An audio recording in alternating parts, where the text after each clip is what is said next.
all of you who are here on time. I'm just kind of watching the number go up, and when it kind of levels off, and it's not too far after 5 o'clock, we'll get started. So again, thank you for your patience.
Okay, we're about 2 minutes after 5, and I'm watching the numbers, and they're still going up a little bit, but the increase has slowed a little bit. So I think we're at a good place to start. I'd like to thank you all for joining this forum.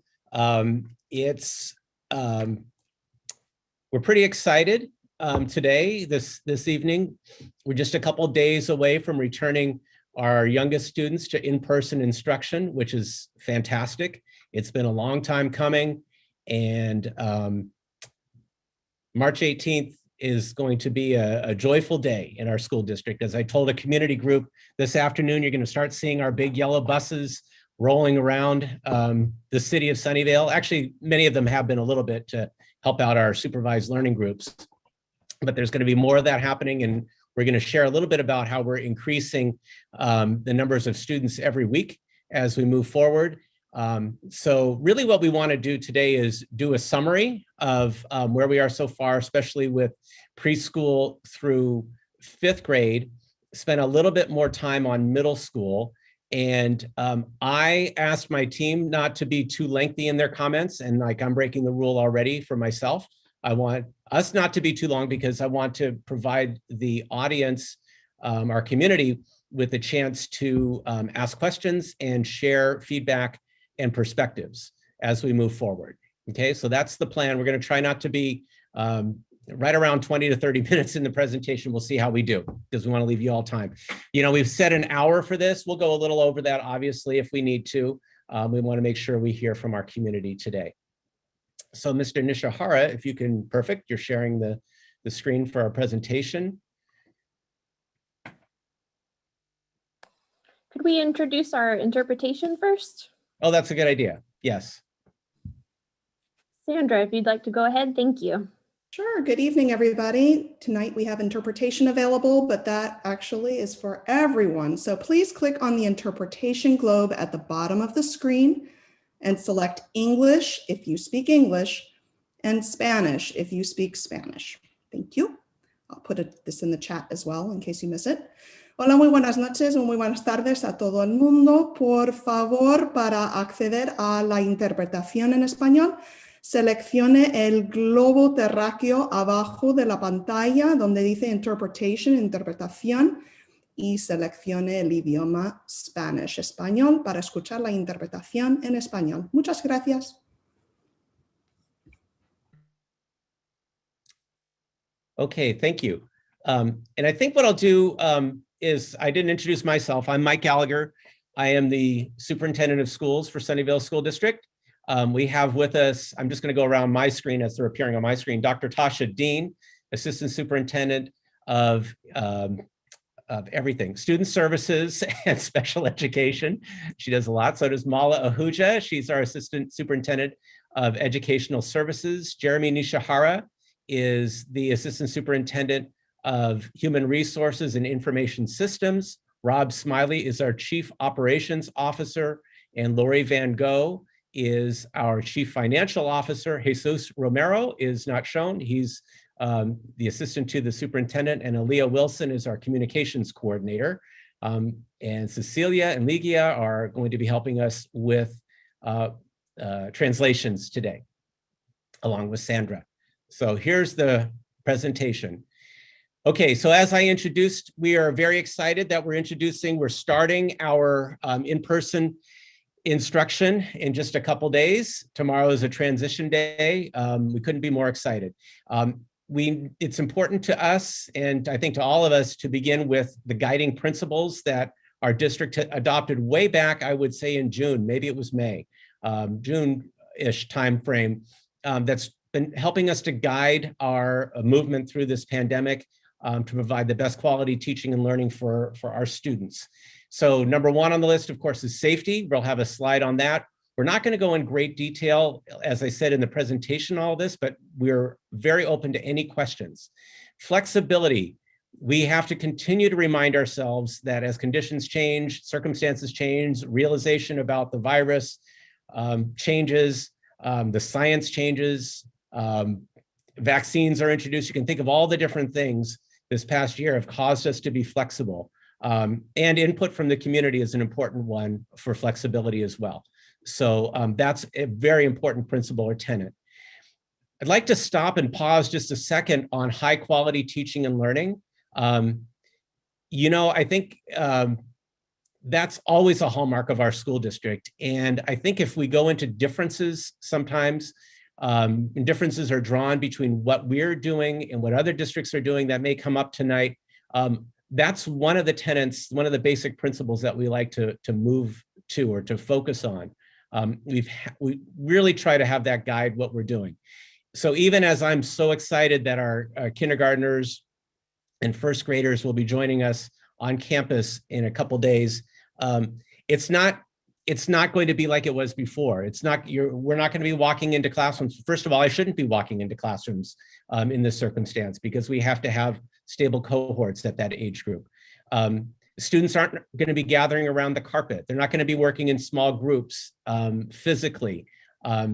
It's going to look very, very different. And that's challenging to us. Students are going to have to be distanced in rows. When I started my teaching career more than 30 years ago, the people who taught me to teach said, Mike, you got to have those kids out of rows. That was 30 years ago. And here we are on March 18th saying that we have to have our kids spaced essentially in rows. So that's challenging to us as we return to in-person instruction. And our teachers are going to do everything they can to provide the very best quality of teaching and learning, albeit in a very different environment.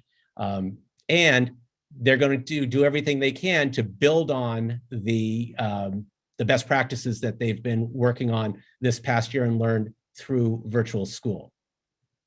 And the last one is equity. That's a lens our Board of Education asks us to look at all decisions through. It's really permeated all the way down to our teaching staff, and all of our staff really, to look at decisions we make and the services that we provide through a lens of equity.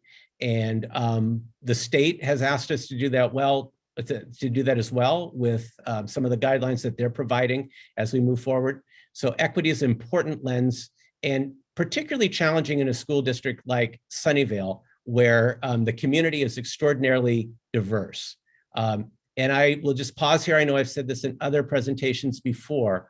The conditions left by COVID have affected our community unequally, drastically different. The conditions in North Sunnyvale are far different, and families have been affected in much different ways, much more profound ways on average. I realize that there's exceptions to everything, on average than they have in South Sunnyvale.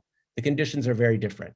So that's our challenge, is to meet the needs as equitably as possibly as we can for every student and every family. And that's the beauty of our district, is our diversity, and it's also the challenge. So equity is an important lens for us to approach all this work through. The next slide.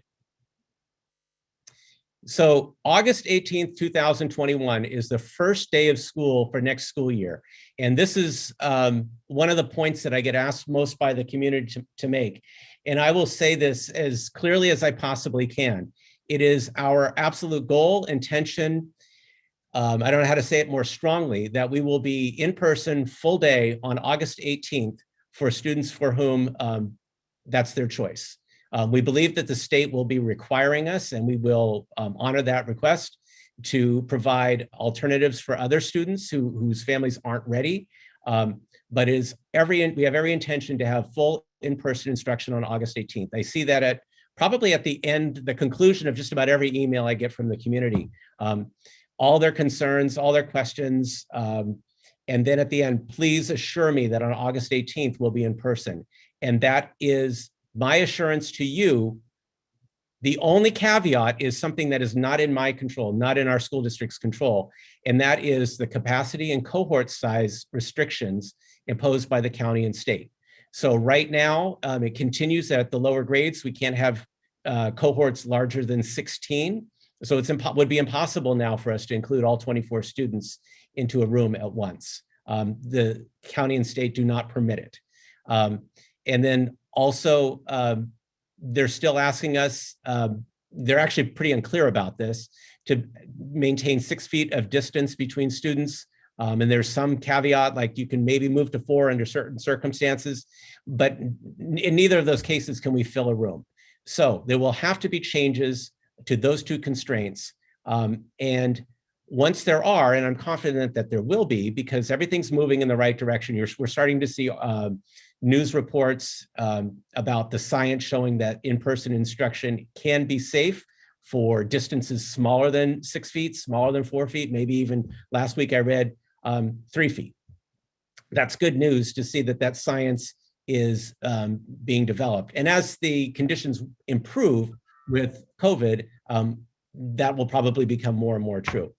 The second part of that is, if the state or the CDC or the county were to say 3 feet is fine tomorrow, we would have to, or they would have to, or together we would have to work on communication, because there would be a lot of families that would immediately say, well, wait a minute, every store I go into has dots 6 feet apart, right? How is it that kids are okay now 3 feet apart? And so the health department, the county, we together would have to work on communication around that. I'm confident that that will happen, because I think everyone is joined in a belief that we have to get back to normalcy at the beginning of the next school year. Our district is committed to taking, in addition to the steps we're taking beginning in 2 days with the return of students to our campuses, another huge step that we're committing to is fully in-person summer school. And our enrollment will be constrained only by the capacity and the number of teachers that we can get. We're really pleased with the number of teachers who are signing up to apply to work in summer school. We want to grow that number. We have a great partnership with Stanford that helps augment our teaching corps. And the number of students we can put in a classroom will increase as the capacity restrictions are eased. And we really see summer school, as well as the spring, but summer school in particular, as a fantastic bridge for us to get to fully in-person instruction on August 18th, which is our absolute goal. So next slide. Layers of safety. Thank you, Dr. Gallagher. Once again, my name is Jeremy Nishihara. I'm the Assistant Superintendent of Human Resources and Information Services for the district. We wanted to just spend a moment on this slide. We've been showing this slide since November, and it really is our approach of layers of safety to ensure I guess an orderly and safe return when we, as part of our in-person planning. Dr. Gallagher mentioned that will kick in 2 days with our K1 cohort. I'll cover that in a minute, but just wanted to remind the community of the layers of safety that you would experience when you're returning to site. So again, testing for COVID-19 as part of our negotiated MOUs with our employee unions. We are stepping up the frequency of those tests to be on site and twice a month. We are utilizing a pilot with the California Department of Public Health to use the Abbott Lab Binex test, which gives us results back in 15 to 20 minutes, which will allow us to have a jump on contact tracing for the possibility for if there is a positive case for staff. So that's the staff testing for COVID-19. The next layer is screening. All of you that will be returning to campus will have to have the student screener each day. All of our employees have been doing this since I would say the early fall to be able to do a daily check on your symptoms. And again, if you are exhibiting a COVID symptom, you are not to report to school that day. We are using a product called Ruvna for that. And so it integrates with our student information system. But again, we also have a paper option, again, if access to an internet device is an issue. But every day, every student and staff member reporting to the site has to also complete the screener. I'm going to hand it over to Chief Operation Officer Rob Smiley for the inner greener layers of this safety. All right, thank you, Jeremy. All right, I'm moving on from the point on once you enter the campus, PPE, particularly face masks, are required for both staff and students, unless there's an exception for why they can't wear one that's on file.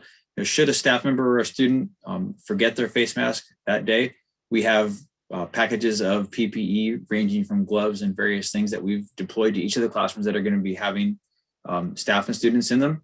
Physical distancing will be encouraged and generally just taught for how the students are moving around campus, and then also in the way the classrooms are set up, particularly to the tune that Dr. Gallagher was mentioning earlier.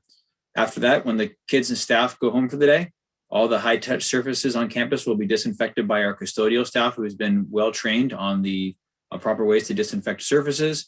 And then we have upgraded our forced air ventilation systems to improve the filtration of the air. Thank you. So this is, as Dr. Gallagher alluded to, our return to in-person update. We'll be giving this information out. The next opportunity will have more detail at this Thursday's board meeting, but wanted to touch on this briefly. March 18th, Thursday, kindergarten, first grade, and SDC K through 8. We have 18 sections returning, plus the 14 supervised learning groups that we've had on site. So that's a pretty significant number of first wave back of our students. And again, happy that that was triggered immediately once the county went into the red tier.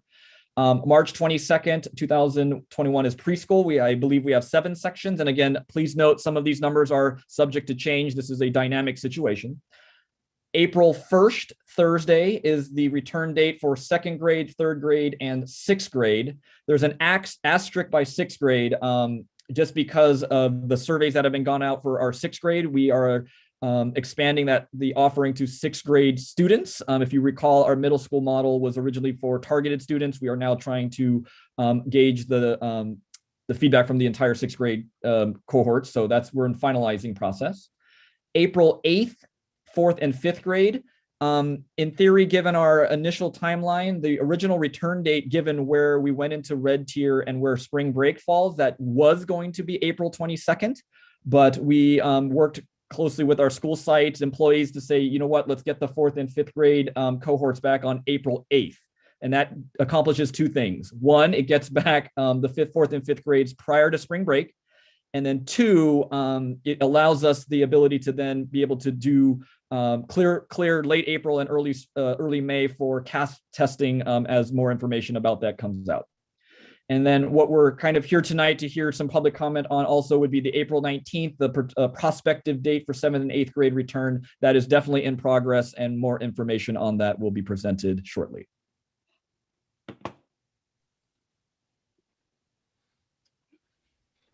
Okay. Hello, everyone. My name is Mala Huja. I'm the Assistant Superintendent of Educational Services. I'm going to briefly share some information on some of the models. The instructional model, and this just shows us the guiding principles that we've used as a foundation to lay our instructional models on. So really balancing instructional needs with health and safety is very important. To be equitable, as Dr. Gallagher mentioned right off the bat, is critical to us, and also provide flexibility to adapt to changing circumstances as they arise. As I share some of our models, I want to preface it by saying that we know that this is in no way what we are proposing is a perfect model that addresses all possible needs. And we ourselves can find flaws in every iteration of what has been considered. I understand the focus of the conversation and your questions today may be more on the middle school, but I'm going to quickly go through the elementary as well, since a few questions have come up regarding that. And I'll start with that model. Thank you so much. And give you a little bit of background because I know there are questions now about why are we going with a half-day model. And I just want to share a little bit about the process that was considered. We looked at several iterations, and the two finalists were either having 2 full days a week, which would give students 2 full days with no teacher or student connection, or the current model that we did adopt, which is the 4 half days a week, which would give students and teachers the ability to connect on a almost daily basis for 4 days a week. Without strong focus on the whole child and social emotional well-being, in addition to instruction, as well as the isolation we know this pandemic has created, we really felt and still feel that it's the best option to have students meet and connect with each other as much as is feasible. So we know that best instruction takes place only when a student and teacher are in the classroom in person all day, and August 18th is definitely something we can look forward to that happening, down the line. So the elementary model, the highlights that you see on this slide, I just want to call out a few. So the in-person schedule is an AM/PM model. Every student is in school for a portion of the day, 2.5 hours a day, 4 days a week, and either from 8 to 10:30 in the morning or from 12 noon to 2:30 in the afternoon. And while they're not in school, they are provided asynchronous work. And this consists of digital, paper, pencil assignments, exploratory materials as the teacher assigns. Wednesdays remain the same. We have virtual school in the beginning and then asynchronous work for the students. And the afternoon continues to be reserved for staff meetings, professional development, and teacher collaboration. Can you go to the next slide, please? The middle school phase, this was approached in 2 phases. We started the first phase over a month ago with a supervised learning group support that Jeremy talked about, and also some after-school activities. The target group for this in-person instruction when we began was 6th grade, and we really look forward to them being back on campus the first week of April. Both the middle schools, Columbia and Sunnyvale Middle, have an aligned model in terms of the instructional minutes, but with their individual periods like flex, tutorial, and advisory embedded. We started the equity-focused model of bringing back students that most needed in-person instruction based on their participation and engagement in virtual school. And with the relaxing of guidelines due to the improving conditions, this offering has now widened and many more students will be served in person in 6th grade. In our previous 6th grade model, a small number of students were coming back to school 4 days a week for the English language arts and the math blocks. And in the new schedule, which is the one that's going to begin in April, we will have 6th grade student cohorts coming to school 2 days a week, either Monday, Tuesday, or Thursday, Friday, again for English language arts and math blocks. To do this, what it does is it has doubled the number of students that can be on campus over the course of the week, though it does decrease how many days the students are on campus. So that's that balance. We're constantly trying to walk that tightrope to see which is the better option. The next slide, please. And now we're in the planning phase for, the 6th grade schedule highlights. So as I said, the students receive in-person instruction the 2 days a week. I think I just spoke to this slide, so we can now move to the next one. I didn't ask you to move it in time, thank you. And now we're planning for the return of grades 6 and 7. And here are some of the steps that are being taken. So if you look at the end, we're going to backwards map. So the week of April 19th is when the in-person instruction begins for 7th and 8th grades. And we know we have to finalize a model. There will be a parent survey that will be sent out, classes formed, and then the schedule information communicated to families for instruction to begin. I do believe we're in a really good place, and we have definitely taken the successes and challenges that some of our neighboring districts have faced on what is working, what pitfalls to avoid, and the principals will be sharing more detailed information with you shortly. Right now, the focus is definitely on the expansion of 6th grade, and the next phase is planning for 7th and 8th grade to return. Turn it over to Dr. Dean. Good evening, everyone. I am Dr. Dean. I'm Assistant Superintendent of Student Services and Special Education. And so we're just going to take you through a walk of some of the highlights, in particular for our special day classrooms. As Mala has articulated so well, our guiding principles and Dr. Gallagher, we just basically are building on those as we look to the individualized education programs that our students have. And so what we've done as a part of this process is try to mirror as much as possible what our general education programs are doing, so that where opportunities for inclusiveness is possible, that alignment needs to be present so that that opportunity can occur for the students who are prepared and able to access those programs. In addition to that, the highlight is we look at the K-8 programming. As Mala's talked about a little bit of the middle school, is we've tried to align the special day classrooms at our middle schools so that, again, students who had particular electives and other courses would still be able to integrate, but at the same time be in their SEC classrooms, getting their individualized instruction and supports that they need. Next slide, please. As we look to our preschool hybrid SDC programming, building on some of those same principles, what's unique here is many of our students, of course, in the preschool program have never been at school before. And so how we're transitioning those students in is a little bit slower.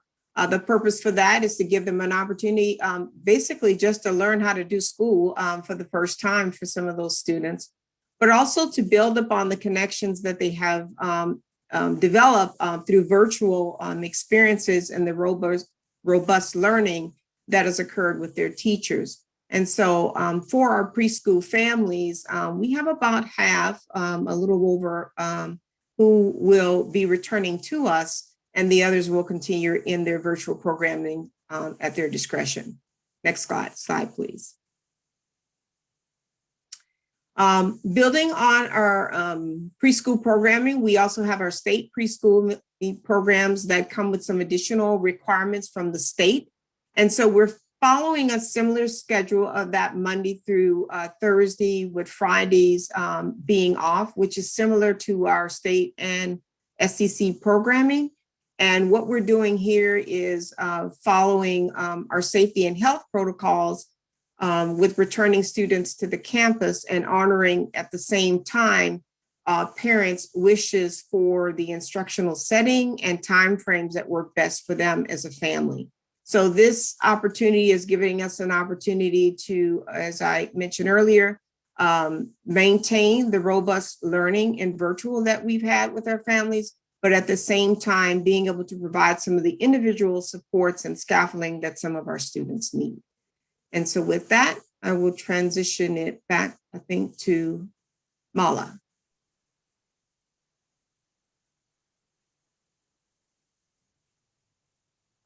I think this is Dr. Gallagher will be speaking. Yeah, that's fine. I can take it. Okay.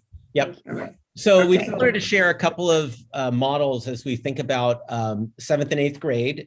There aren't that many really models out there because of the complexity of scheduling and credentialing within the secondary level. Because as you know, students have 6 classes and the teachers are all individually credentialed for those classes. So the closest example is Fremont High School District, which is beginning with the same target date that we have, April 19th. In person, so there's going to be in-person only students and remote only students. So the in-person only students are going to be grouped in Group A or Group B, and students are going to go either Monday and Tuesday or Thursday and Friday. Okay, so students will be essentially full days, as I understand it, on 2 days a week, okay? Wednesday students will all participate remotely. Now, the remote only students will attend all classes Monday through Friday using the same schedule. They'll be watching in on the classes that are being taught in the classroom. So that, you know, when we get back to that original principle of high quality teaching and learning, that's a challenge, right? I mean, this is something we may be choosing something similar to that. We're certainly studying it. But the idea of a teacher teaching into Zoom while also teaching the kids in the classroom is challenging. That's not ideal. But it's balanced by the advantage of kids being on campus and the social emotional benefits of that, the access to a classroom teacher. So there's certainly benefits to it. Palo Alto just started. They're doing what they call Zoom in the room, again, when the teacher is present. So they don't have all of their teachers back. They have actually a high number of teachers who, for whatever reason, are not able to come in person. However, the kids still need to move through their same schedule, right? So they go first period, second period, third period, up through sixth period, and they may run into periods where the teacher simply isn't there. So what they are doing in those cases is those students who have a teacher who is not present go to one large room. The example that was given to us for at least one of the schools was the gymnasium, where up to 100 kids would be in desks on their computers with substitute teachers roaming and supervising while they are accessing their instruction through their computers, through Zoom, as they would be at home, but instead they're in the gym, okay? So that's the challenge there.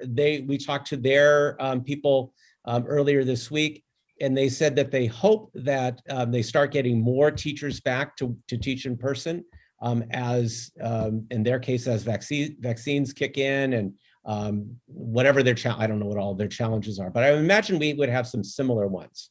So that's kind of the reality of what the secondary models look like, at least two of the districts. There aren't many that have started. Palo Alto is one of the few that started. As school districts start ramping up, we are going to be contacting them and finding out like what worked, what didn't, what's a good idea, what do they wish they hadn't done, so that we can benefit from their successes and challenges. Okay, that's it for that slide. So next steps, we will be, for sixth grade, we're finishing up collecting survey data, and I talked to the two principals today about that. They're gonna do a big final push on that by calling parents. They really wanna know what you know, parents' preferences are.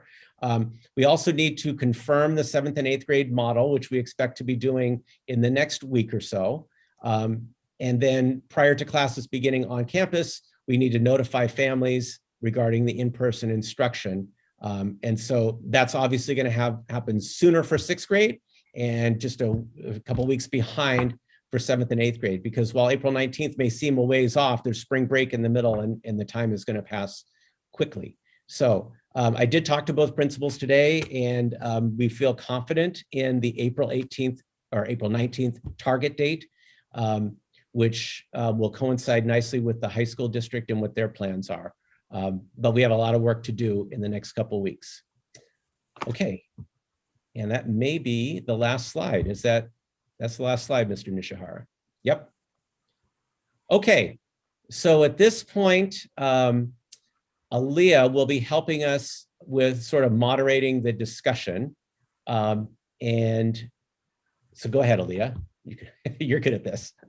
All right, so at this point, if we can have folks who have questions or need points of clarification, if you can go ahead and use the raise your hand feature at the bottom of your screen, and we'll call off the names in the order as received. And we'll just give it a few minutes for folks to find that button. And folks who have called in, you can use the *9 feature if you want to raise your hand and ask a question as well.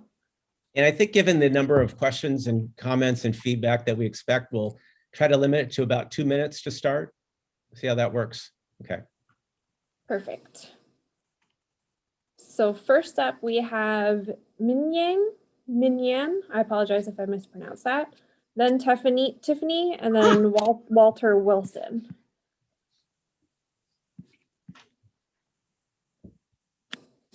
So first up, if you can go ahead and unmute yourself. It's MJNGYAN.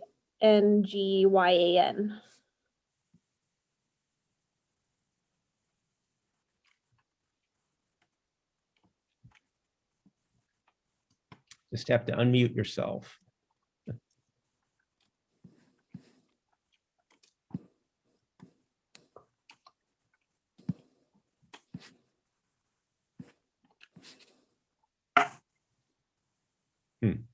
Oh, there you go. Hi, everyone. Nice to talk to you. I just wonder,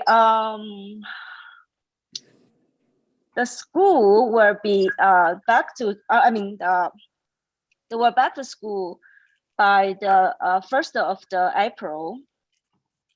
So how about half students were back to the school? So how about half students?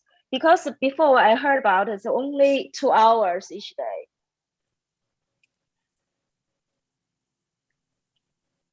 So you'd like to know Hello? why just 2 hours each day? Is that your question? Yes. So how about the other?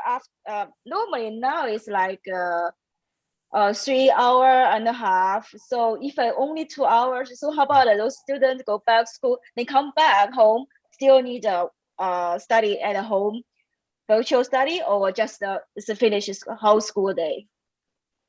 Okay, thanks. Yeah, I think Ms. Ahuja, can you answer that? Yes, I can. So thank you for your question. So the combination of the live instruction and the asynchronous time, which is what they would do at home, is what would constitute the entire instructional day. And the teachers will be assigning either social studies or science or a continuation of their math or language arts or English language development. It could be physical education, it could be starting arts. There's a variety of different topics that would be covered for the asynchronous time at home. Thank you, Ms. Ahuja. Next up, we have Tiffany, then Walter Wilson, and then Sejal. Hi, thank you Hello. for allowing me to speak. I just would like some clarification. This week we had the teachers speaking to the students about coming back to school and the survey that was sent out. And there was some obvious manipulation, but there was also one comment that Mr. Smiley actually spoke to, but I want clarification on it.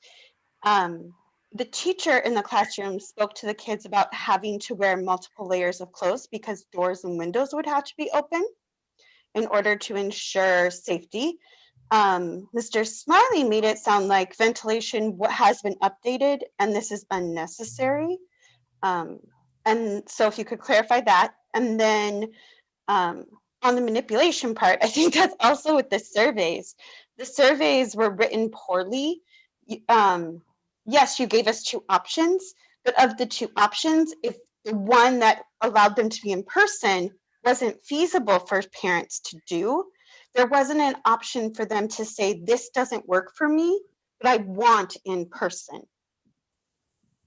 Okay, thank you. Okay, thank you, Tiffany. All right, I can start with the question regarding the ventilation.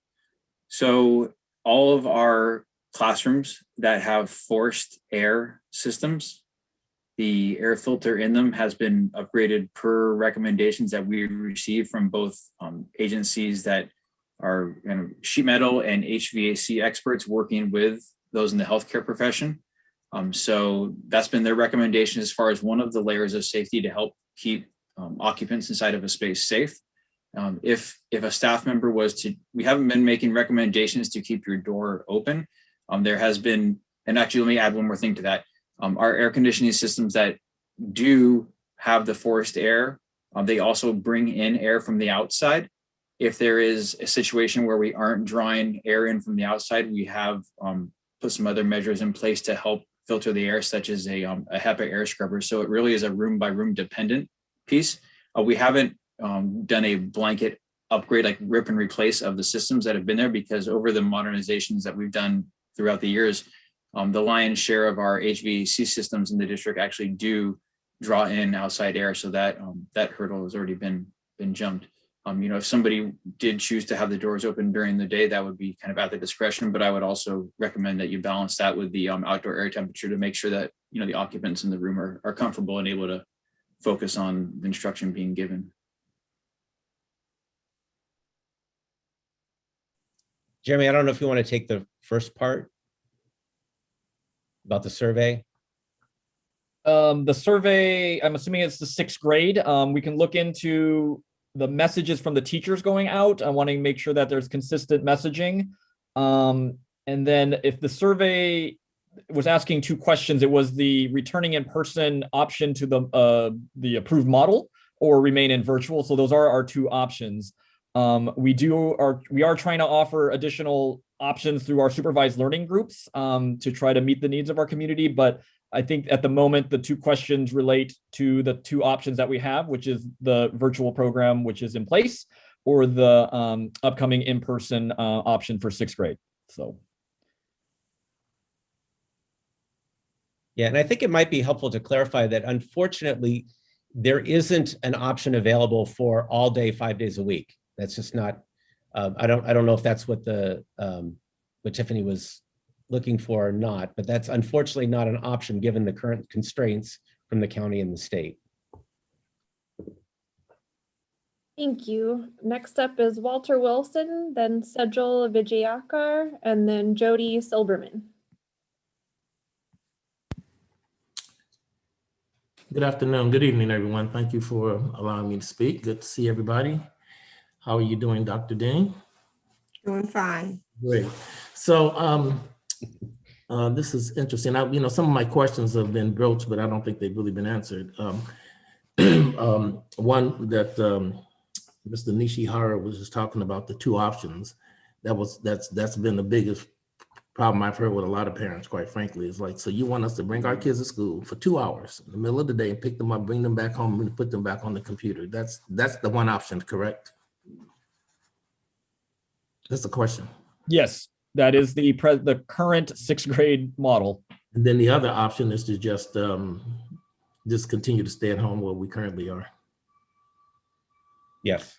So how do the parents communicate which one they're going to choose, or how can they choose it, or what are the mechanisms to say what we want to do as parents in terms of which option that we want to choose? I'm sorry. Right, yes, so the school sites are conducting that outreach, and I know they sent out the information multiple ways, including phone calls to follow up. So if you haven't been contacted by your school site, we can make sure that we make sure they're redoubling their efforts to make contact with all parents. Okay, great. And I just wanted to say that appreciate you guys' sensitivity to some of the poor communities who are, historically treated, bad, quite frankly.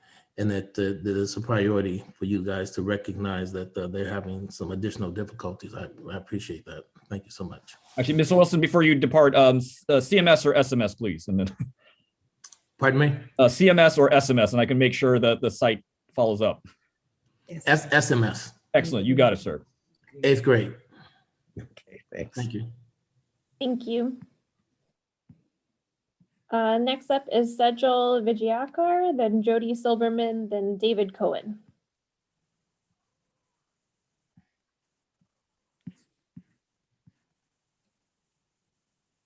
Sejal, it looks like you're unmuted, but we can't hear you. Yes, hi, can you hear me? There you go. Yeah. Yes. Sorry about that. Yeah.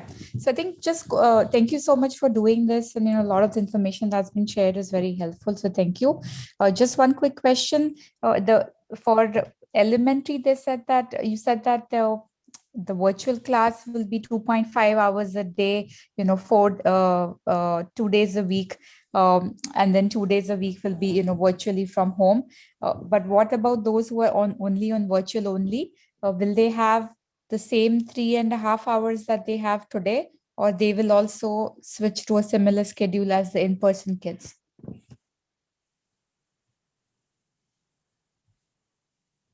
The virtual school schedule remains unchanged.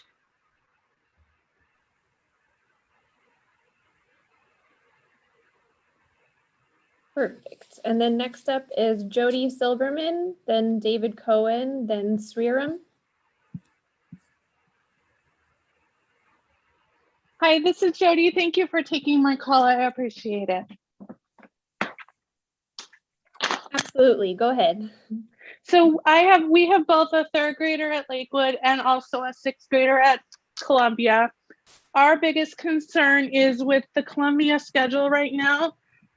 It's 2.5 hours, and there's a very big possibility of her losing her teacher. And how is everyone working around that? Because she's an ADHD child with a 504 plan. So I can tackle the model is the presented model that Mr. Ahuja presented. I know the school sites, once the data comes back for sixth grade, will do everything they can to preserve the existing teachers. But given the fact that some students will remain virtual and others will choose to return in person, that will necessitate schedule shifts. And so that is something that the sites are committed to try to preserving and limiting the impact of that. But that is, that's an unfortunate byproduct of a mid-year shift in scheduling for the program between virtual and in person. I do want to touch base with just again, what I was speaking with Mr. Walters about the fact that the 7th and 8th grade survey has actually not gone out. So I apologize. I was operating under the assumption that he was questioning our 6th grade model. The 7th and 8th grade survey has not gone out. That's being developed as we speak. And then again, the timeline represented includes the development of the model. So that information will be forthcoming. So I just wanted to clarify that. And for the parent who was just speaking with regards to the 504 and ADHD needs, if any of that, just communicate with teams. Hopefully, as Mr. Nishihara has spoken to, we're trying to maintain consistency, but if that is not the case, we will do everything we can to adapt and meet the needs that you've described as well. You just need to discuss that with your school teams. Thank you both. Next up is Mr. David Cohen, then Sriram, and then Maggie Shen. Thanks, Celia, and thank you, Dr. Gallagher, and everybody for having this forum today. It's much appreciated. Definitely appreciate that you guys are taking on opening 7th and 8th grade in a limited way, starting April 19th, or that's the goal. And as a stepping stone towards fully reopening August 18th, we understand that and appreciate that. But also want to say on behalf of many parents that I've talked to, we want to emphasize that a full and complete reopening August 18th, that's the real goal. And Dr. Gallagher, I know you said that. So just kind of reemphasizing how important that is to us. I wanted to take on another point, and then you also mentioned that the required distancing rules from the county is a key factor. And I understand that too. It's simple mathematical logic of that. And that you also mentioned, like many parents have discovered, that this 6 feet requirement could go to 4 feet. And I think the CDC has been even saying 3 feet. That might be their latest recommendation. So I appreciate you mentioning that. And so my comment is to please be a part of that process, meaning please, I ask you all to be an advocate for minimizing what many feel are now outdated distancing requirements for children, which we know are not necessary to protect children's health. I'm asking you to please push this process forward. I'm sure county, in other words, let's not be passive takers of the information. I'm sure county health authorities would be happy to take the input of the superintendent and staff of a large school district and take that input very seriously. We know that private and parochial schools have reopened. How? By being aggressive and getting waivers, getting permission to reopen, even back when it wasn't so obvious or easy. So really what I'm asking you on behalf, I think, of many parents is to please do the same. Please be part of the process. Please encourage these authorities to change the distancing requirements so we can actually all reach the goal of being completely and fully open this August. And I welcome your comments, and thank you again. Mr. Cohen, I really appreciate that. I can tell you 2 things that I've done just in the last couple of days. First of all, over the weekend, just in my Twitter feed, I got a tweet from the county health department that really irritated me. It irritated me not because of the intended message of it. The intended message was Teachers have had an opportunity to be vaccinated, and so that should facilitate a reopening of schools. That part's fine. They didn't mention which just shocked me, in the press release at all, safety restrictions. I find it fascinating that the health department wouldn't mention safety. And so I sent an email off to folks that I'm in contact with to let them know. Then every Tuesday, I'm in a meeting with other superintendents and the Emergency Operations Center, which includes the county health department. And today I also shared that, look, we're all need to be really, really clear that the constraint to reopening fully is the distance requirement and the cohort requirements. And I wasn't alone as a superintendent in sharing those concerns. But I think we all need to be pressing that message. I was happy to see, I was just watching the Sunday morning talk shows that on one of the networks that was interviewing Dr. Fauci, the interviewer pressed him on that. Like, hey, we can talk about reopening schools, but to do it the way we all want is going to require this relaxation or change or recognition, whatever it is, in the distancing and the capacity requirements. So I think there's a growing realization that that is the constraint. I think our district, which is talking about, look, we just can't do another year like this. This is, well, I'm going to use stronger words than I probably should, and this is being recorded. This is not what we want to do again for another year. So we need to band together and get that communication, make it clear that in our district, we want to be back August 18th. No question about it. The county health department, the state has to help us with that. The CDC has to help us with that. And as soon as I start speaking strongly that way, I realized this last night in another forum with Sunnyvale Middle School families, there will be families that will not be comfortable with that. And we need to, and the state is going to tell us we have to anyway, we have to have options for them as well, which we will. But what we can't do is enter into the year like we did this year, where we start off and we have to start thinking about breaking up cohorts or breaking master schedules, which is, I was a middle school principal and a high school assistant principal. I know a lot about secondary schedules. We can't enter into the year, or even at the elementary level, where we're going to be breaking up groups in the middle of the year because conditions change. We have to go into it. We will go into it with the understanding that if you're signing up for, I'm not ready, that's okay, then there's going to need to be a commitment that that's essentially what you're going to be signing up for the year. And if you say, I'm ready for in-person, then that's what you're signing up for the year. And the last thing I'll say about that is, and I'll bring up Los Altos because that's what they did. And they made a choice about that in late July and August. They surveyed their parents and they said on that, I don't know what the day was. It had to have been no later than early August. They said, parents, we want you to make up your mind right now. Is it all year in person when that happens? Or is it all year distance or virtual school? And they made the kids, the kids who chose, or the families who chose virtual school, they were committed to that for the year. In fact, they set up a separate virtual school. They were enrolled in that separate school. That was something we could have, I don't want to go back into it, something we could have done. The advantage they had was when it was time, they were able to move quickly. So we learned a lot from that. The disadvantage is that they made parents decide in early August what they were going to do for the whole school year, and things have changed. So that's a long answer to a short comment or question, but those are just some of the thoughts that I've had on my mind about that. Thank you.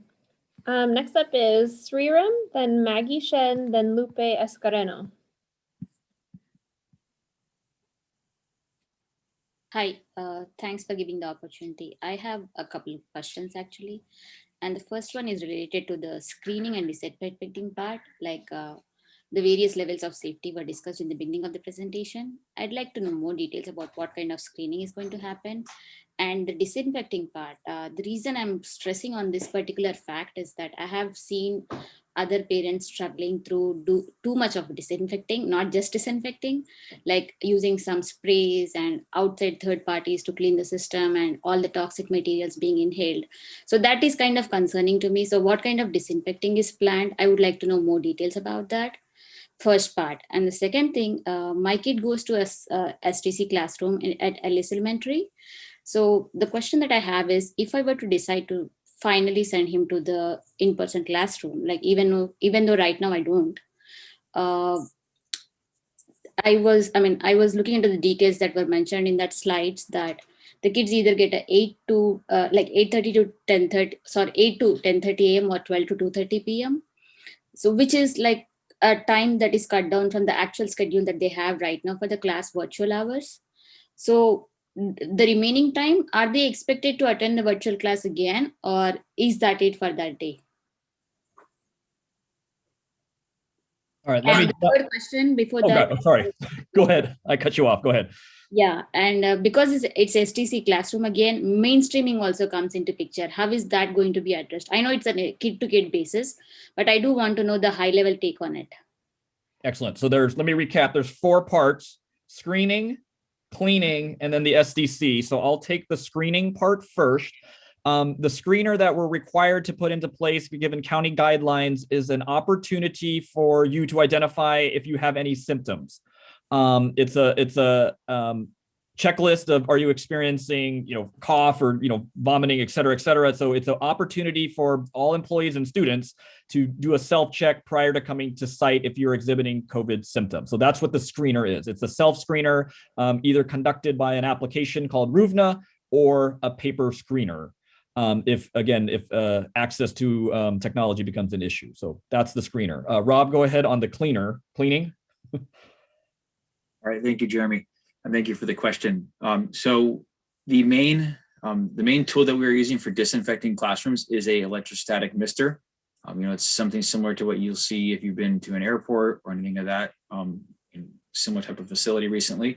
And all of our custodians that are applying the disinfectant are certified through the Department of Pesticide Regulations, DPR, and they have an integrated pest management certification. So they understand the proper process to dilute the disinfectant down to the prescribed manner. Beyond that as well, our teachers and the rest of our classified staff have been given the opportunity to become IPM certified as well, so that they can use a district approved disinfectant, which is on the EPA's N list, which is a disinfectant that's known to kill the COVID virus. So all staff that are using the disinfectant for the rooms are properly trained and certified as they need to be using the disinfectant. So we feel very comfortable with the work that they're doing. I hope that answers your question.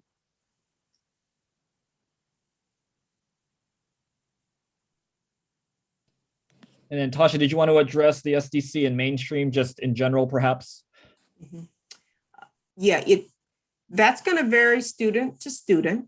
So depending on what the student's schedule is, what their needs are, trying to find the ideal time. But I don't know if the question is more around programming or cleaning and being safe, but both factors are being considered for those particular situations. And that's also why it was so important that the programming was aligned to afford those opportunities for the students. So essentially, they are part of 2 cohorts, probably would be the easiest way to comprehend that. Thank you all. Next up is Maggie Shen, then Lupe Escareno. And then I apologize, the person third up is in a language that I don't recognize. If they could maybe rename themselves, that would be super helpful, but you're up third. But first up is Maggie. Thank you for this. Thank you for answering all our questions. I think the previous caller asked the question, but I didn't hear the answer. And I had the same question as well. Have we even decided on a model for the 7th and 8th grader? Is it going to be the same as the 6th grader, which is going to be 2 days in person, 2 days virtual, plus 1 asynchronous day? Did I understand it correctly? That was going to be the model for 7th, 8th graders? The model is in the process of being determined, so we do not have a model yet. You don't have, okay. But if I think the previous caller said that maybe sixth grader is doing the 2-day, I don't know, A-day, B-day, similar to what Fremont is doing. And if we were doing that and the kids are only in person for like 2.5 hours, 2 hours, when they come home, are they expected to go back to rejoin the virtual classes? So I'll just reiterate that the 7th and 8th grade model is underway. It's being developed. For the ones that are doing the 2 days in person in the school, the rest of the time is asynchronous work that's being assigned by their other content teachers. Okay. All right. That's fine. Well, I look forward to hearing the details on the 7th, 8th grade model. And thank you so much for clarifying about the survey, because I was worried when everyone was talking about the survey and I didn't receive it. Thank you. Thank you so much for your question. Thank you, Maggie. Next up is Lupe Escareno. And then I believe it may be a Japanese name. And then Sandra Buenrostro. Hello, can everybody hear me? Yes. Hi, everyone. My name is Lupe. My son is currently going to San Miguel. He is in 3rd grade. So I just heard from his teacher that they are going to decide to, stay virtual for the rest of the school year, which is, I think they get off in June, which is fine. The only concern I had was I did ask the school about the KLAS program. I think I've spoken to you guys numerous times about this. The only concern I had is if he did go back to, the actual school, on campus, we would have to, us working parents would have to pick them up at 10 o'clock. And then where would they go? And then I have my job. So I'm very fortunate that he did stay in the virtual, because then I can take him to the Vargas over there. Now they're called Catalyst Kids. So they're taking care of him for me for now for the virtual. The only question I had is, why wasn't the KLAS program opened? The only explanation I got from the school was that they're not in the orange tier. So my next question is, if we go to the orange tier, will my son have to go back to, on-campus school? And then, unfortunately, as a working parent, I wouldn't be able to pick him up at 10, and where would I put him? I'm just, voicing out for us working parents that the 2 hours and then picking them up, and where do we put them? Without this KLAS program, it's just impossible for us working parents. I know you guys are working so hard. I thank you so much. It just, like I said, I was very fortunate that he did stay in the virtual model, because then I can leave him at the Vargas, where he can, have that care while I work, or else I would have to have a choice of, okay, well, I have to stay home and not have a job. I know, to pick them up, because somebody has to pick them up. So that's just the only concerns I had and the 2 questions I had in regards to that. So sorry if I confused you guys, but hopefully you guys can answer those 2 questions. Good questions. I'll tackle the model part first. Yeah, it's just the tier component, the choice for virtual. That's we are making this shift as we move forward to the end of the year. So orange tier won't change the elementary model component. So for better or for worse, that shift is being made right now. And then Mala has news on KLAS. Well, I was actually just going to offer the option that you can choose to stay in a virtual model, regardless of whether the in-person is presented. So if this model is working for you, then there is no need for you to change that. Right, and then don't forget San Miguel, we're we're having to take a really close look just because of the program part. So, but yeah, the KLAS component. Mala, do we? I think the way I understand the question is if they stay in the current virtual model and continue with the current conditions, then it doesn't have a negative impact on the student. It was only if the student is coming back in person in the morning and then has a 2-hour or 4-hour gap before KLAS starts. And that doesn't have to take place. Does that address your question? Sorry, I moved them back over. Moved over. Okay, I think I know that I see the San Miguel, Mr. Ibarra is in the audience, and I know he will follow up with the parent. Thank you. Next up is Sandra Buenrostro, and then Kate B, and then Chandru. Hi, can you guys hear me? Yes. Okay. So I guess I have a 7th grader going to SMS. I'm just a little confused. So are you saying you're going to be sending out a survey to have the option to either continue virtual or and to, do this model of a couple days a week going into the actual school? Is that what you guys are targeting? Yeah, we haven't really defined the in-person model yet, but that's essentially it. The question will be, do you want to remain in virtual school or do you want an in-person option? And the reason we're hesitating to send out that survey is we want to define what that option is first, so parents have an informed choice. Got it. So the other option that you guys have is already the 6th graders, right? The ones that that's your piloting. Because I had read in one of your I think announcement was that 7th and 8th grade was going to stay virtual through the end of the school year. That's what I had initially read in one of the announcements. Yeah. So to answer the first part first, the 6th grade model, and actually Jeremy's more of an expert on this than I am, may not work for 7th and 8th grade. We may need to do something different. So it's not necessarily exactly that. And then to answer your second part, you are correct. We did say earlier in the year, so if I go back a little bit, back in November, we had a huge community forum with like 600 people, and we shared our models for elementary and for middle school. And then when we came back in January, we had 3 straight board meetings where we took public comment about the middle school model. And our middle school model at that time was the same one that everyone else kind of expected. Well, people probably disagree with me on that, but it was uncontroversial from the sense that we did not get any significant pushback on it. And it was basically providing supports for students. One of our slides kind of referenced that. After school activities, some supervised learning groups, some support where we could, because at that point, if you remember back to January and then early February, actually February 4th was the date that the Board of Education adopted that plan, the case rates were just so high. Well, since then, things have improved, and that's why probably around the end of January, maybe the beginning of February, we said like, yeah, 7th and 8th grade, we're not gonna be able to offer anything. Now we're excited that we can, and we just have to put it together. Got it. Okay, so then we still have the option as parents, if we choose not to bring your class, your kids to go to class, we can still do a virtual to the end of the year. So given that it's only 2 more months, right? 2 or 3 months left in the year. So, Yeah. Okay, all right.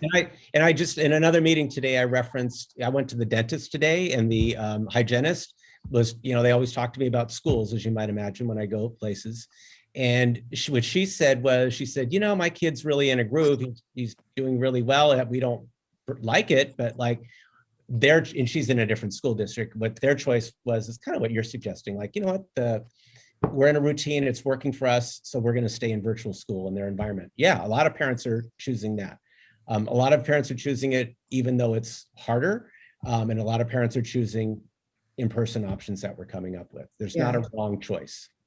Yeah, no, but thank you. I really appreciate it. For you guys, doing all this. Honestly, it's a lot of work on the teachers. I mean, it was hard at the beginning, but now, like you said, it's working for me.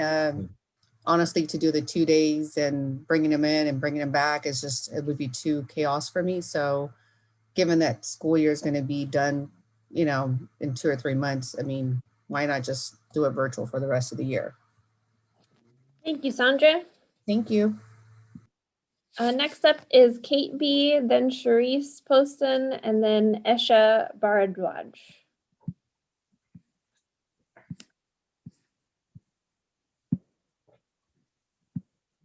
Yeah, hi. So quick couple of questions. So we have a 7th grader at SMS and a 9th grader at Homestead. Is there any consideration to trying to align the models with other schools to help parents such as ourselves who has to look after kids in 2 systems? And the second one, we've been talking to our 7th grader a bit about the potential to do some in-person education, and they're reluctant because they view it as, well, I'm still not going to be able to see my friends anyway. So can you just talk a little bit about the sort of social interaction kids have in the in-person model? So I'll kind of take the first part first in regards to aligning with the high school district. I showed the slide that had the high school district's plan intentionally because that's an obvious place to look for a possibility. Again, we haven't settled on anything, but I appreciate your comment of aligning your kids' schedules. Maybe I think you said you have a 7th grader and a high school kid. So that would be something that I think our 2 middle school principals, I imagine, are in the audience, or if they're not, we'll share that with them. If there's some way that we can try to help parents, if they have a preference for, Monday, Tuesday, or Thursday, Friday, would be good. I don't know if anyone wants to tackle the social interaction part at school. We Tasha? can definitely try. We know it's extremely important, the social interaction. I mentioned that, when we presented the reason for us having this in-person option in the first place. And also we want to be realistic about the safety considerations. So I'm not sure if your child is participating in these after-school activities that are currently being offered. So that would be one gauge into a look into what that what that is like. But they definitely, the students are going to be wearing masks. They are going to be distanced in the classroom, but there is still going to be interaction. There is going to be some kind of snack opportunity, and they're going to be outside, and conversations are definitely going to take place. So to that extent, yes, they will see each other and they'll be connecting. Will it be like it was before? Unfortunately, not yet. Yes, and there are some other opportunities, if you haven't seen them, that have gone out for students and families on kind of making some of those connections. And so if you need more resources, please reach out to us and we can send that to you. But just kind of some of the opportunities that are within the community as well as the school community. So we'd like to send those things to you as well. Thank you all. Next up is Sharice Poston, then Esha Bharadwaj, and then Julie. Hi there, I'm Sharice Poston. I'm an 8th grade teacher at Columbia Middle School. I just wanted to speak to some concerns that I have about student safety with the 7th and 8th grade reopening plans. Because 7th and 8th graders are students who are a little bit older, research has shown that they are able to catch and transmit the virus at higher rates than younger children, and they will not be eligible to have a vaccine this year. So I feel really concerned about the prospect of having children gather for long hours at school when this is a very real possibility, especially with our break times in our schedule, just who will be supervising children during break times to make sure that they're being safe and keeping themselves and their families safe. Additionally, I think that for their social emotional health, April 19th is like a date that would just really disrupt their school year and maybe their schedule and maybe their routine that they're in right now. And I think that it just seems hard for kids to have to deal with all of these changes. And yeah, that's all. Thank you very much. Thank you. Thanks, Sharice. And then next up is Esha, and then Julie, and then Sandia. Hello, I'm an 8th grade student at SMS, and I had a question and as well as some feedback. So first, could you please improve your communication directly to the students instead of you guys telling the teachers and the teachers telling us? It just makes it just feels a lot more confusing as a student, and it causes a lot of misinformation. And so also had a question. The question was, I had heard a few weeks ago that 7th and 8th grade wouldn't be reopening. So like, what exactly changed your mind? So I'll take that. And first of all, Esha, I still owe you an email. You emailed me and we emailed back, but it's my turn to email you, Yeah. right? Yep. Yeah. We're going to set up a Zoom meeting. How's that? Yeah. Okay. So, and you're going to invite some of your friends? Yeah. Okay. She's actually on this meeting currently too. So. Okay. Well, we'll set that up. That's good. Okay. So what changed our mind was, I kind of talked about it a few minutes ago in that, if you remember back to February, boy, the conditions were just terrible in terms of COVID. And, you know, I have somewhere I could find a graph that showed like the cases were like way up here. And I couldn't, and most people couldn't imagine that they would drop to where they have now, but it really was a steep drop, which was fantastic. Things got better really fast. Probably a couple of things caused that. Certainly people started getting vaccinated. People started following the rules. People started social distancing better. I don't know. It's like almost, maybe I feel like society, it had to get really bad before some people took it really serious. I don't know, but things got much, much better, much, much more quickly. So that's what really inspired us to, and frankly, hearing from kids too. Like you're not the only student that's written to me, and some parents as well. Well, probably more parents than kids, but people writing to us, sharing their perspective. Like even if it is a little bit later in the school year, then it's worth it for us. So those are the things that changed our mind, Esha. So we're trying to be responsive, and we're trying to do it in a way, because like some of the people who've called in have said like, you know what, we'd rather just stay home or keep our kids home for the rest of the year. And then others, like I sense you, really want to come back. So we're trying to balance that. Thank you so much. Then next up is Julie, then Sandia, and then GSM. Yeah, thanks for taking my questions. I just wanted to also add to the record what Tiffany had said at the very beginning of the question panel is I feel disappointed that the information, sorry, I should start by saying I have a kindergartner and I have a 6th grader.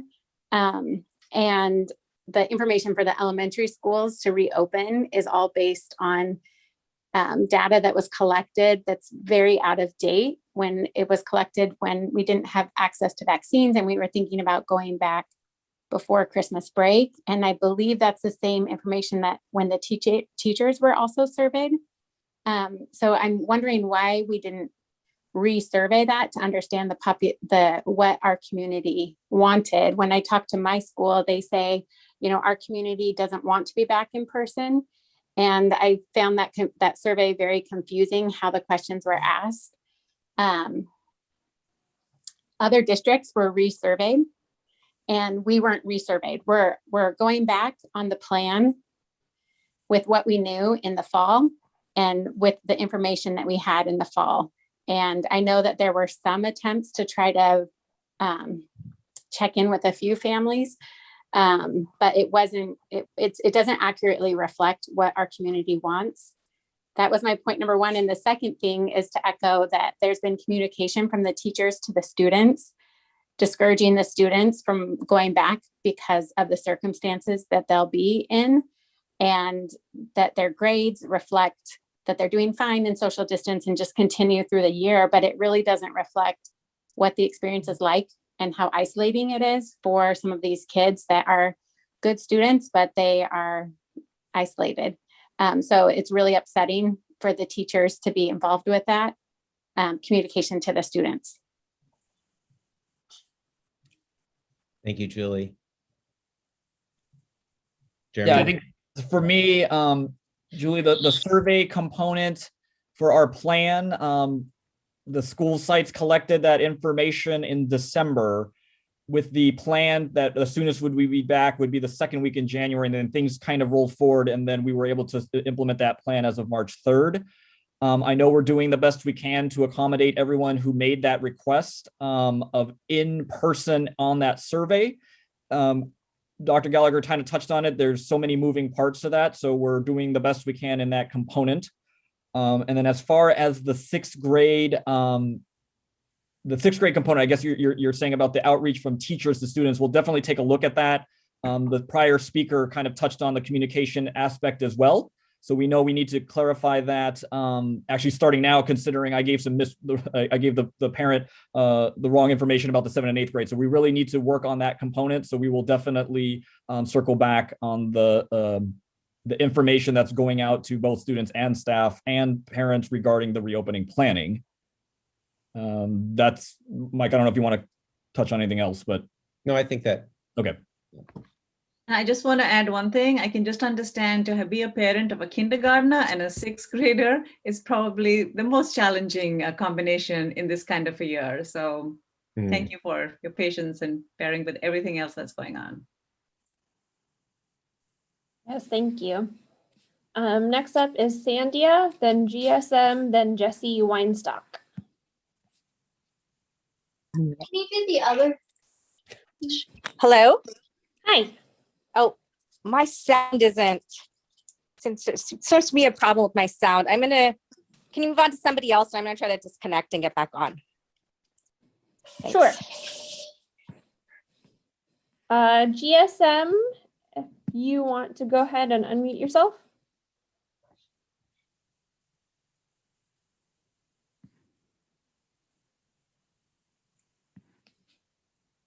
It looks like you're unmuted, but we can't hear you for some reason.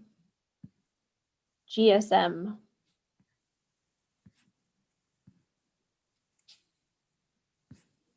We could circle back to you too.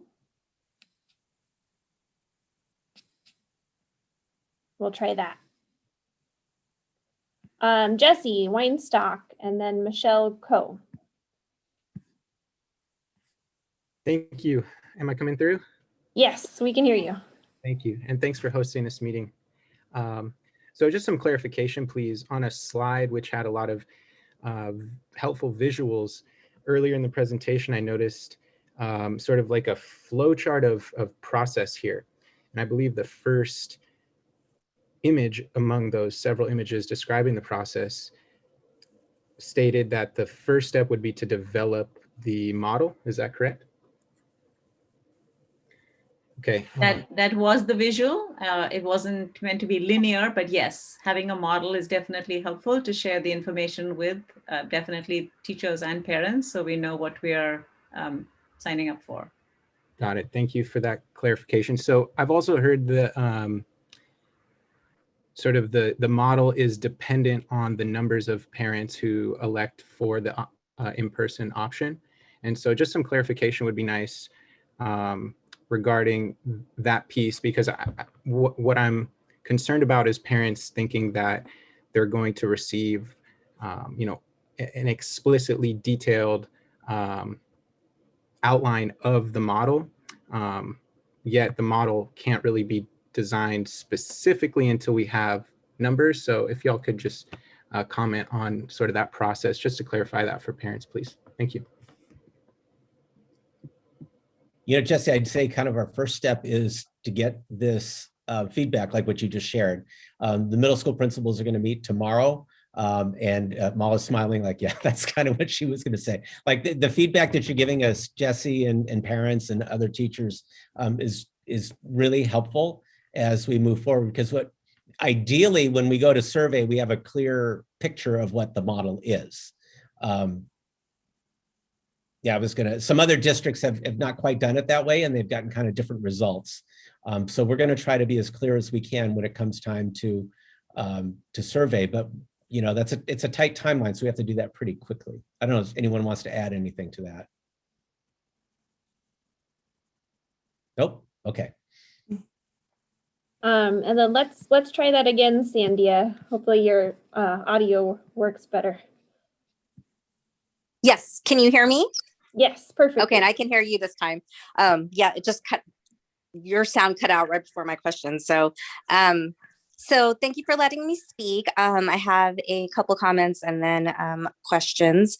My comment is, you know, Dr. Gallagher, you were, you know, commenting on some of the news or latest kind of Dr. Fauci and some of the other things. I know that there was a lawsuit in, I think, San Diego with some parents that sued the state reopening. And I think that applied to some of the distancing. And I think the judge ruled in favor of the parents that, you know, that the school districts could reopen and not use those guidelines. So that might be something moving forward that I don't know if it applies to the whole state.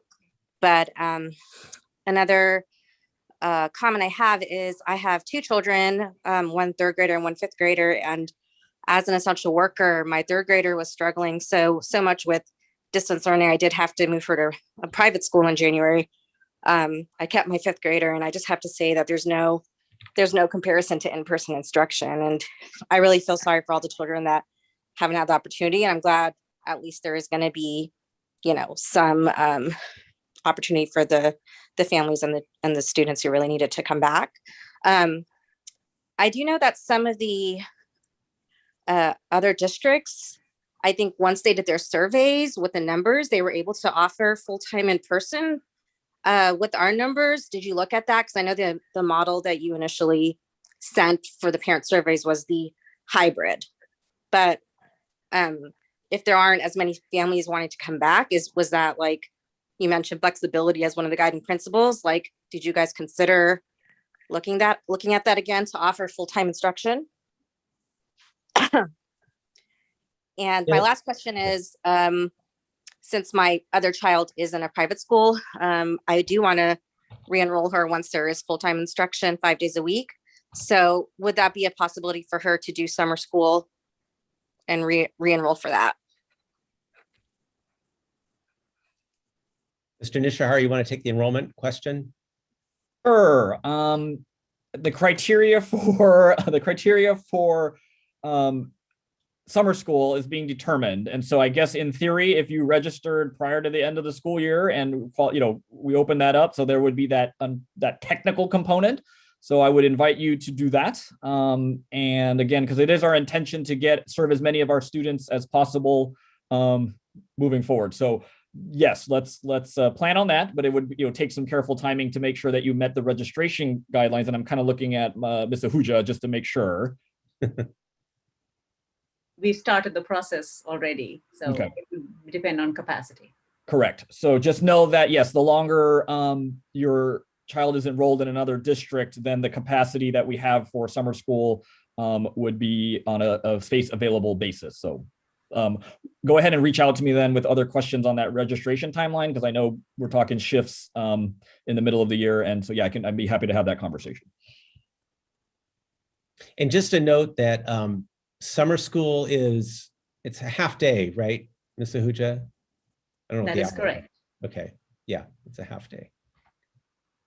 And then there was a question about you know, numbers and registrations and interest and going to full time. You know, we don't have an option to fill classrooms. That's the challenge right now. We are limited to 16 to a cohort. And then I think we're even limited more by that, depending on the classroom, with the 6 feet constraint right now. So that unfortunately is not an option right now. And I did want to just do a time check for everyone. It is 6:28, and we were trying to respect everyone's time and wrap up at 6:30, but we do have some hands raised left. So we were going to take a few more hands, and our last question will be Evie Elwood. But first up, we have Michelle, then Anat, and then Carolina. Hi, good evening. My name is Michelle Koo. I'm a teacher at Columbia Middle School. I appreciate you holding this forum. And I just have a couple of questions, not expecting answers tonight, but just hope that these questions are taken into account when building the model. So I believe the elementary teachers are being given time to set up their classrooms. Given our current virtual model, how would this be provided, or would teachers be given time to set up their classroom that is not kind of on top of our regular workday? also, when will 7th and 8th grade teachers be notified of the model, and also what their teaching assignment would be if they are in person or if they are remaining virtual? And also, given that spring break is very right before the opening up, I'm curious, would any notification, are you including that spring break as a week that we would be able to plan and prep? Or if we say 2 weeks before opening up, are we not including that spring break time for notifying teachers? And then the last part is just a small comment. I believe one of the models you referenced at a different district, it sounded like they were doing simultaneous teaching, meaning students were live in person and also on Zoom. As a teacher, that seems very difficult, and I'm wondering, would we receive any training on how to do that? Or is there any research on whether that is an effective model? I'm excited to meet my students in person. I worry about my ability to be effective both in person and via Zoom at the same time. Thank you so much. Thanks, Michelle. Those are all good. Yeah, all the things we need to think of in the next couple of weeks. So I appreciate it.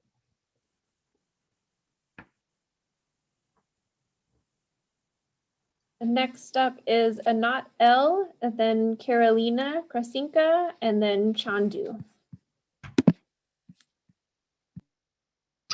Hello, and thank you. My question is in regards to the 6th grade in-person plan. And in talking to many other parents, I know they're all sharing the same question. I would like to know, what is the constraint of bringing back the 6th graders for 2 full days versus only 2.5 hours a day? And I ask this because we want to go back in person, but by choosing this option, we are giving up many hours of instructional time.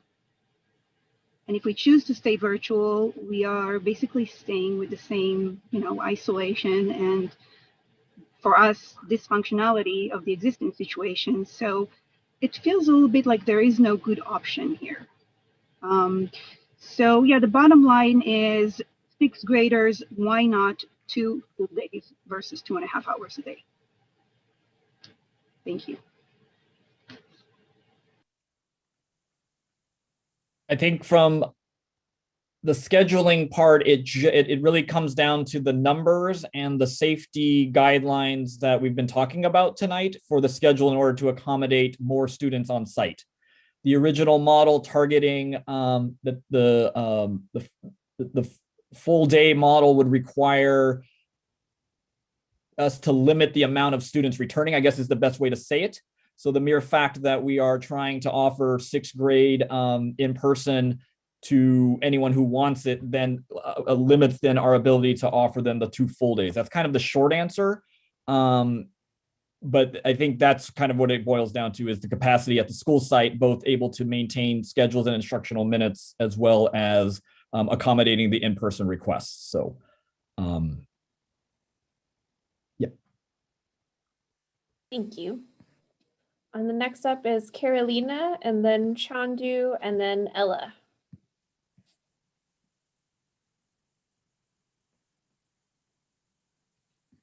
Carolina, if you'd want to go ahead and unmute yourself.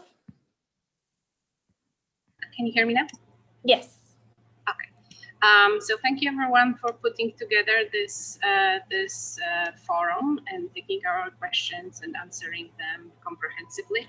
So I have 1 comment and 2 questions. The comment is actually to the 7th grader who was just speaking a few minutes ago. I didn't get her name, Aisha, I think. So big kudos to you for advocating for yourself and for your friends and peers. We, the parents, are doing our best to advocate on your behalf, but taking things in your own hands is a fantastic thing and very inspiring. So big shout out to you for that. And the questions. So one question is, so we have some enrichment programs we just started at SMS, few weeks ago, probably in other schools as well. And when we were enrolling for this, there was a very strict, specific message that the kids who are doing those programs can only be in one type of activity like this.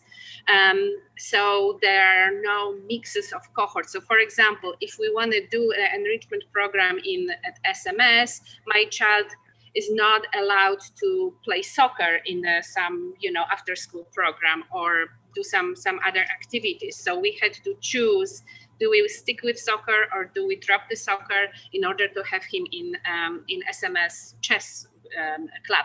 So my question is, with kids going back to school potentially, are there any restriction like this? Because soccer season is starting, and I want to be sure that it's okay for my kid to do both potentially, and not breaking any safety rules and things like this. So this is the one question. And another question is related to the survey, November-December survey, which is my understanding is that this was the base for putting together the classes for returning to school.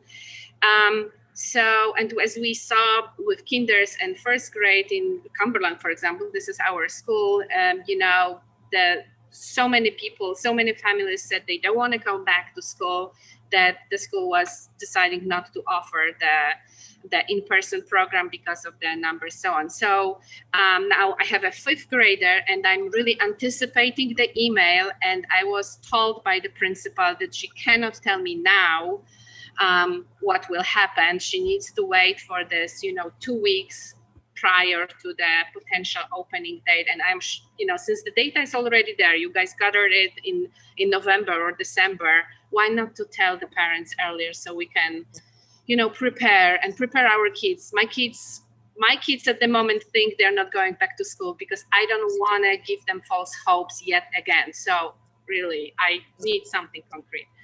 Thank you. Thanks, Carolina.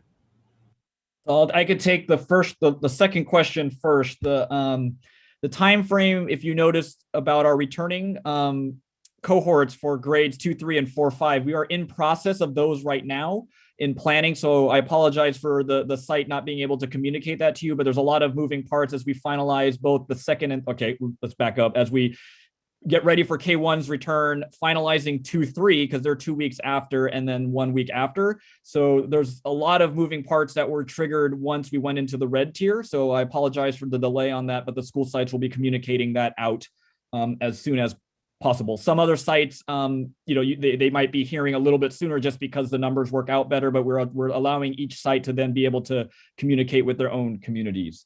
As far as the enrichment program cohort, that guidance that the school gave you was the guidance at the time. I know that cohort guidance is being relaxed as we speak, especially with the return of after-school sports to that effect. So we'll double check then with the school site that they can give you clear guidance on that. But at the time, that was the condition for closed cohorts for youth groups. So things are always evolving.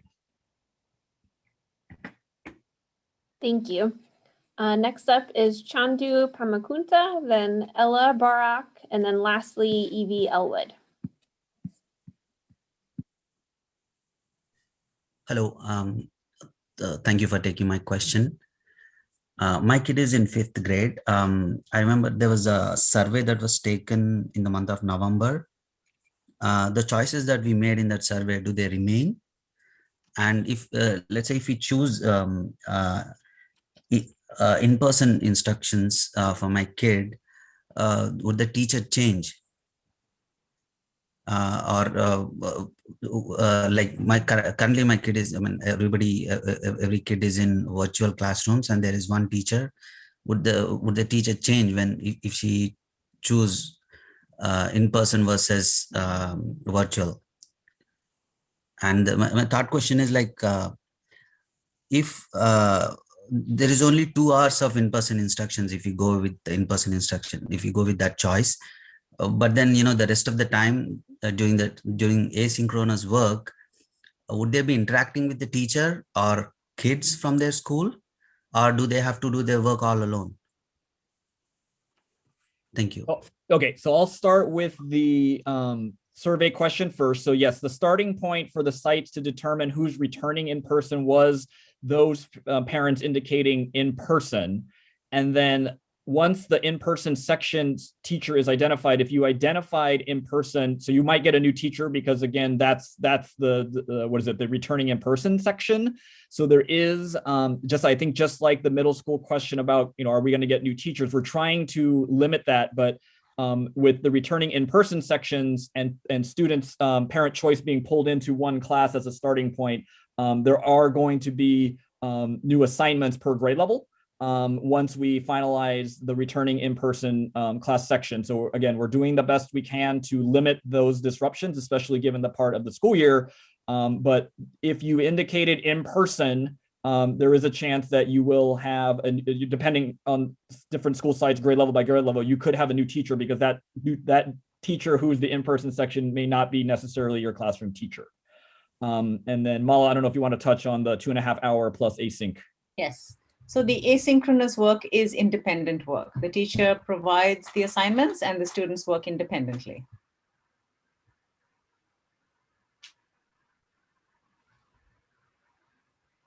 Okay, next up we have Ella Barak, and then last up Evie Elwood. Hi, everybody. Thank you for holding this meeting. I really appreciate that. I wanted to first say I really appreciate your changing let's say not changing, but going into a can-do approach. And even though you said in the beginning that you're not going to open 7 and 8, you change it. So I appreciate that, and I hope this will continue to be the approach you are following. It's really encouraging. I have to comment about the teacher that spoke, the first teacher that spoke about how the going to 7th and 8th grade, going back to school so late would be interrupting their schedule or interrupting their learning. I don't know if she has any kids, but I have 3. One of them, my oldest, is in 8th grade, and he cannot wait to go back to school. And he doesn't care for how long, he just needs to be around his friends and teachers. And for him, he always tell me that he would rather learn math all day long as in school. So saying something like, it's going to interrupt your schedule, it's going to interrupt your learning, it's really disappointing to hear from a teacher. My kids are suffering for a year. This year was interrupting their life. Distance learning is not really learning. So I would expect teacher to understanding better, even though I know she probably mean well for the kids. It's not the approach I would want our teacher to have. So it's not ideal, and it might be a hybrid and not full day, which I really hope we will have at least next year, but it's not interrupting their life. And I hope the teacher that I heard other parents say here, that when the teacher spoke to their kids in middle school about coming back to school, and they said, it's going to be really difficult for you, that's also an approach that is not okay. And you need to go back to the teacher and say, you cannot influence the kids like that, because we want them to have the best that they can in this environment. And we understand it's not ideal, and we understand it's not easy, but it's what we have. And we have to encourage them to do their best, even if it's not ideal. So, and the last thing I wanted to ask is, I know that you did the survey in November or December. I don't remember seeing any result. Did you publish the result of the survey? We did not. The survey data, we consider that to be kind of each individual parent's kind of preference. In addition, the state has added the fact that we focus on what they consider priority students. So we want to also protect the identity of students that may be falling under those prioritization categories. So we did not publicize the data. We did share, I believe, at one of the board meetings, the overarching data as a snapshot of what parents and guardians preferences were at that time. But no, we did not. We're not going to release individual parent responses. And I appreciate, Ella, your comments, especially regarding the teacher. I think COVID is hitting each individual family and individual teacher and staff member differently. And I just do want to echo, I appreciate your comments, because we hear an awful lot about that, and especially the student voices tonight. But also we do hear the other side of it saying, there is going to be disruption. I'm going to get a new teacher. We're hitting our groove. So we're just trying to really balance the needs of each individual as we get to the end of this year, and hoping for that full reopening in the fall.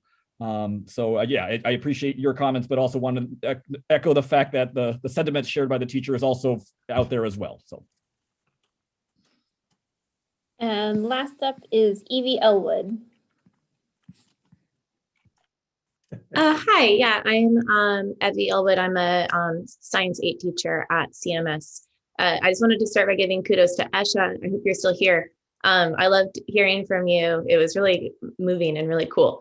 So thanks for being a self-advocate. And I invited some of my students here today, let them know about the meeting, because I think it's important for them to have a voice too. They should be spoken to directly, since you guys are like the client of our school system, right? You're the most important part of our education system. So thanks so much. And also the last thing I wanted to say to Esha is you stole my question.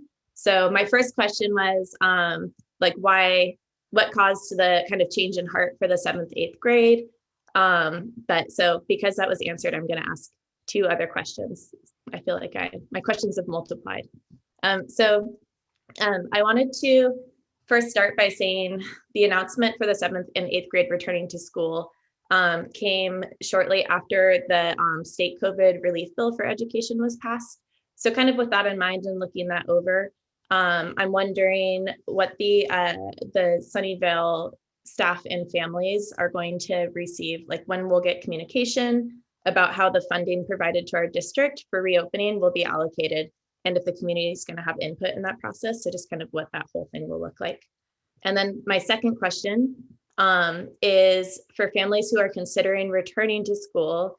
I'm wondering if before we send out a survey asking parents what their preference is, if someone on this team or the board or whoever can speak to how the learning pods are going in middle school now, because they're the students who are already in person, and kind of how the students are doing socio-emotionally in the learning pods, as well as how their education is improving, or if they're maintaining, or what's going on there. So families can have a more thorough picture of what we're getting into coming back in person. Thank you. So Evie, I'll answer the question about the grant program that the state put together. Actually, our 7th and 8th grade plan does not affect that.